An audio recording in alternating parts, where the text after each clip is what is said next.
RRR படம் பார்க்க போகலாம் அப்படின்னு சொல்லி பிளான் பண்ணோம். அப்போ வந்து என் மகளை நான் கூப்பிட்டேன்.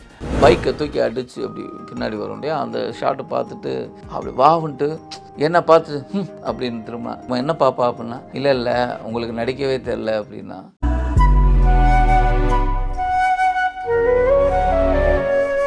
இன்றைக்கி ரீல்ஸுங்கிறது பார்த்தீங்கன்னா அந்த குழந்தைகள்லாம் எங்கே போய் நடிப்பு கற்றுக்குச்சு. அவங்க ரொம்ப பிரமாதமாக பண்ண ஆரம்பிக்கிறாங்க. நானே ரீல்ஸில் பார்த்து சில ஆட்களோட எக்ஸ்ப்ரெஷன்லாம் பார்த்து நான் ரொம்ப வியக்கிறேன். ஏன்னா நம்மளே அவங்கள நம்பி தான் இருக்கோம், ஒரு படம் பண்ணிவிட்டு இது எப்படி போகணுன்னு. அதனால் இந்த படத்தை நான் ஸ்பெசிஃபிக்காக சொல்கிறதுக்கு காரணம் என்னென்னா, இது நம்ம படம், இதை எல்லோரும் பார்க்கணும். நம்மளை மாதிரி ஆளுங்க உடச்சி வெளில வரணும்னா நம்மள்ட்ட இருக்கிற ஒரே ஆயுதம் கல்விதான்.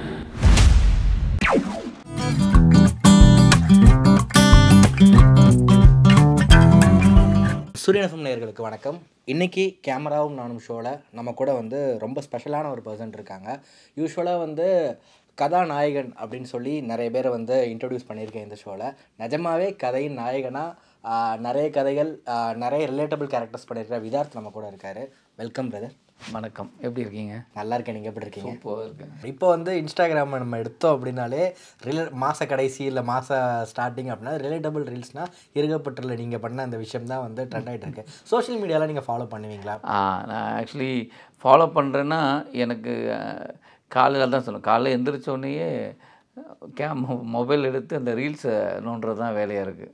ஏன்னா எனக்கு ஆக்சுவலாக ரீல்ஸில் வந்து நிறைய விதமான நம்ம காமன் பீப்புளுடைய எக்ஸ்ப்ரெஷன்ஸு, அவங்களுடைய சின்ன சின்ன க்யூட்டான விஷயங்கள், இதெல்லாம் பார்க்க சந்தோஷமாக இருக்குது. அதனால் அதை பார்க்க ஆரம்பிக்கிறோம்.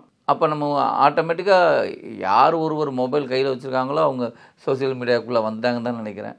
அப்படின்னா நானும் உள்ளே வந்திருக்கிறேன். சூப்பர். ஸோ இப்போ அஞ்சம்மை நம்ம அடுத்த படம் வந்து ரிலீஸ் ஆக போகுது. டீசர் பார்த்தோம். ஒரு முக்கியமான ஒரு விஷயம், பேஸ்ட் ஆன் ட்ரூ இன்சிடென்ட்ஸ் அப்படின்னு இருக்கு. ஆக்சுவலாக வந்து இது கொஞ்சம் கான்ட்ரவர்ஷியலாக இருக்கக்கூடிய வாய்ப்பு இருக்குது. உங்களுக்கு இந்த கதை சொல்லும் போது எப்படி இருந்துச்சு? பயமாக எதுவும் இல்லையா? பயம் இல்லையே, உண்மையை சொல்கிறதுக்கு எதுக்கு பயம்? இது வந்து அந்த கதை கேட்கும்போதே பெயின் இருந்தது. எனக்கு பயங்கிறத தாண்டி அது எனக்கு பயங்கரமான வலி இருந்தது.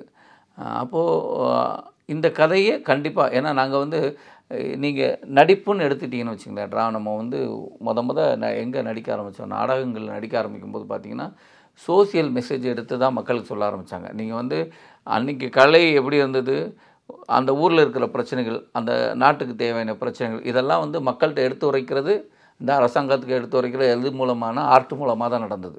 அது மாதிரி தான். அப்போ நம்ம ஆர்டிஸ்ட்டாக இருக்கும்போது நம்ம வந்து எவ்வளவு சினிமாக்கள், எவ்வளவு என்டர்டெயின்மெண்ட் மீடியாவாக இருந்தாலும், மக்களை மகிழ்விக்கிற விஷயமா இருந்தாலும், அதே நேரம் நமக்கு ஒரு பொறுப்பு இருக்குது. இங்கே நடக்கிற நமக்கான என்ன தேவைகள், நம்ம அவலங்கள் மட்டும் கூட சொல்ல முடியாது, மக்களுக்கு தேவையான விஷயங்களை நம்ம சொல்கிறதுக்கு நம்மளும் கடமைப்பட்டிருக்கோம்னு நினைக்கிறேன்.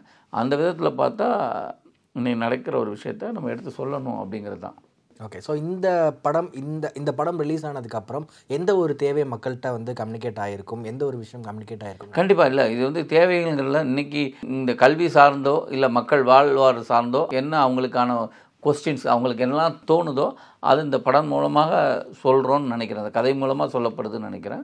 கண்டிப்பாக இது வந்து எல்லாருக்கும் தேவணும். ஏன்னா நம்ம இந்த படம் எப்படின்னா வெறும் வந்து கல்வி மட்டும் இல்லை, இது வந்து எதை நம்ம சொன்னோம், எதை சொல்ல மறந்தோம், எதை சொல்ல விட்டுட்டோம், இதெல்லாம் கொஞ்சம் எல்லாத்தையும் சொல்லிட்டோன்னு சொல்ல முடியாது. எதாவது சொல்ல முடியுமோ அதெல்லாம் சொல்லியிருக்காங்கன்னு நான் நம்புகிறேன். கண்டிப்பாக அது ஒரு பெரிய தாக்கத்தை ஏற்படுத்தும். மக்கள் இது நான் வழக்கமாக என்ன சொல்லுவேன்னா, என்னுடைய படங்கள் நல்ல படங்களாக இருக்கும், அது வியாபார ரீதியாக கூட பெருசாக இருந்திருக்காது, அதான் உண்மை. ஆனால் இந்த படம் வந்து வியாபார ரீதியாக மாறணுங்கிறது ரொம்ப சந்தோஷம்தான். ஆனால் ரொம்ப முக்கியம் என்னென்னா, அதெல்லாம் விட இது நான் நடித்த படம், அதெல்லாம் விட இது நம்ம படம், நம்மளுடைய உணர்வை அழகாக சொல்லியிருக்காரு. அதனால் இந்த இயக்குனருக்கு நம்ம எந்த விதத்தில் நம்ம சப்போர்ட் பண்ண போகிறோம்னா, இதை பார்க்குற விதமாக நம்ம விஷயங்களையுமே நமக்கு தெரியாமல் விட்டுருப்போம், அது இந்த படம் மூலமாக தெரிஞ்சுக்கலாம்னு நான் நம்புகிறேன். அதனால் நம்ம மக்கள் இந்த படத்தை பார்க்கணுன்னு நான் நம்புகிறேன். இப்போ நீங்கள் சொல்லும்போது ஆக்சுவலாக ஒரு ஹீரோக்கு வந்து நீங்கள் இதை சொல்கிறது வந்து எனக்கு ரொம்ப பெருசாக தெரியுது. என்னோடய படம் நல்லா இருக்கும், ஆனால் வியாபார ரீதியாக அது எப்படி இருக்கும் அப்படின்னு தெரில அப்படின்னு சொல்கிறீங்க. எதனால் அந்த ஒரு விஷயம் இருக்குது? ஆக்சுவலாக இப்போ நானாகட்டும், இப்போ நீங்கள் வரீங்கன்னு தெரிஞ்சோடனே வெளியே பேசும்போது எல்லாருமே சொல்லும்போது உங்கள் பெர்ஃபார்மன்ஸ், நீங்கள் நடிக்கிறது எல்லாமே நான் என்ன ஸ்க்ரீனில் பார்க்குற மாதிரி இருக்குங்கிற ஒரு ஃபீல் இருக்குது. எல்லாரும் வந்து நல்லா இருக்குது அப்படின்னு சொல்கிறாங்க. பட் வியாபார ரீதி அப்படின்னு வரும்போது அந்த ஒரு சின்ன ஒரு தாட் வந்து இருக்குதுன்னு சொல்கிறீங்க. அது எதனால் இருக்குன்னு நினைக்கிறீங்க? இல்லை, அது எதனால் இருக்குன்னா, ஆக்சுவலாக இது இன்னும் கரெக்டாக கொண்டு போய் சேர்க்கப்படலையா, அவ்வளோதான் எனக்கு. ஏன்னா நான் அந்த அந்த கொஸ்டினுக்குள்ளே எப்போதுமே நான் பெருசாக போகிறதில்ல. இந்த படம் எப்படி மக்கள்கிட்ட சேர்க்க போகிறோம், எப்படி வியாபாரம் பண்ண போகிறோம், அது என்னோடய வேலை இல்லை. எனக்கு தெரியாத விஷயம் அது. அது வந்து அதுக்கு ஒரு பெரிய டீம் இருக்குது. அவங்க பண்ணுற விஷயங்கள் இதில் ஏதாவது மிஸ் ஆகிருக்கலாமா அப்படிங்கிறது மட்டும்தான் எனக்கு தோணும். இந்த படத்தை நான் ஸ்பெசிஃபிக்காக சொல்கிறதுக்கு காரணம் என்னென்னா, இது நம்ம படம், இதை எல்லோரும் பார்க்கணும். இது வந்து எந்த வகையிலாவது இந்த படத்தை நம்ம இருக்கிற தமிழ்நாட்டுக்கு அத்தனை மக்களும் படம் பார்த்தாகணுங்கிறது நான் ஒரு கடமையாக நான் பார்க்குறேன். இந்த படத்தை பார்க்கணுன்னு அதுக்காகத்தான் அதை நான் சொல்ல வரேன். தவிர இது இந்த படம் ஓடிச்சுன்னா வியாபாரத்தை நம்ம நாளைக்கு பெரிய ஆள் ஆகிடுவோமா, பெரிய இடத்துக்கு, அதெல்லாம் இல்லை.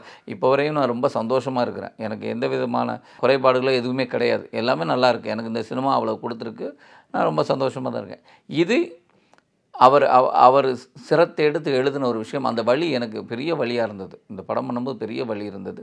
அந்த வழி எல்லாருக்கும் உணரணும்னு நான் நினைக்கிறேன். அதுக்காக பார்க்கணும்னு நினைக்கிறேன். உங்களோட ஜேர்னி நீங்கள் வந்து அதான் சொன்னது 25 வருஷங்கிறது ரொம்ப பெரிய ஒரு ஜேர்னி.